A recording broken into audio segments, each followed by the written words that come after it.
आपल्या हिंदू धर्मामध्ये अनेक वनस्पतींना अत्यंत पवित्र मानले जाते. तुळस, पिंपळ, वड तसेच रुद्राक्षाप्रमाणे बेलाचे झाड देखील विशेष महत्त्वाचे मानले जाते. भगवान शिवाच्या पूजेमध्ये बेलपत्राला महत्त्वाचे स्थान आहे. पण तुम्हाला माहीत आहे का, घरात बेलाचे झाड लावल्याने नेमके काय होते? बेलाचे झाड लावणे शुभ मानले जाते का? कोणत्या दिशेला लावावे? बेलाच्या झाडाची पूजा कशी करावी आणि घरात बेलाचे झाड लावताना कोणते नियम पाळावेत? आजच्या व्हिडिओमध्ये आपण या सर्व प्रश्नांची सविस्तर उत्तरे बघणार आहोत. त्यामुळे शेवटपर्यंत हा व्हिडिओ तुम्ही नक्की बघा. बेलवृक्षाचा संबंध भगवान शिवाशी जोडला जातो. शिवपूजेमध्ये बेलपत्र अर्पण करण्याची प्राचीन परंपरा आहे. बेलपत्राच्या 3 पानांच्या रचनेला विशेष महत्त्व आहे. बेलपत्र अर्पण केल्याने भगवान शिव प्रसन्न होतात. त्यामुळे अनेक भक्त आपल्या घराच्या परिसरात बेलाचे झाड लावतात.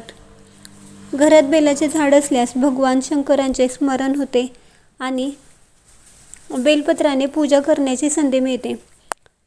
हे झाड श्रावण सोमवार, महाशिवरात्री आणि प्रदोषाच्या दिवशी बेलपत्राने शिवपूजन करता येते. बेलवृक्षाची सेवा आणि शिवपूजा केल्याने घरात सकारात्मक आणि भक्तिमय वातावरण तयार होते. हे वृक्ष लागवड घराच्या परिसरात लावणे शुभ मानले जाते. बेलाच्या झाडाजवळ स्वच्छता ठेवून त्याची नियमित काळजी घेतल्यास घराच्या परिसरात सुंदर आणि प्रसन्न वातावरण तयार होते.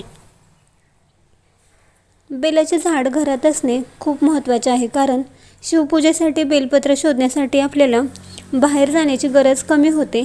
आपल्या घरात जर बेलाचे झाड असेल तर आपल्याला आवश्यक तेवढे बेलपत्र पूजेसाठी वापरता येतात.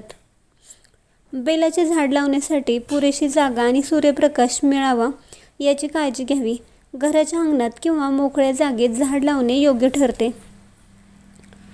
बेलाचे झाड हे कधी लावावे असा देखील प्रश्न पडतो. तर श्रावण महिना किंवा महाशिवरात्रीचा दिवस हा काळ इतर शुभ दिवसांमध्ये अनेक महत्त्वाचा मानला जातो, कारण या दिवशी अनेक भक्त बेलाचे झाड लावतात. परंतु झाड लावण्यासाठी शुभ दिवस पाहण्याबरोबरच रोपाच्या वाढीसाठी योग्य हवामान आणि पाण्याची उपलब्धता याचा देखील विचार करावा आणि मगच झाड लावावे. घरामध्ये जर बेलाचे झाड असेल तर त्याची पूजा करणे अगदी सोपे आहे, कारण सकाळी स्नान करून झाडाजवळ जावे, स्वच्छ पाणी अर्पण करावे, झाडाच्या मुळाला थोडे पाणी घालावे आणि मनोभावे भगवान शंकरांचे स्मरण करावे. यानंतर ओम नमः शिवाय या मंत्राचा जप करावा. सोमवारी किंवा शिवपूजेच्या कोणत्याही इतर दिवशी बेलपत्र घेऊन शिवलिंगावर अर्पण करावे. बेलपत्र तोडताना विशेष काळजी घ्यावी.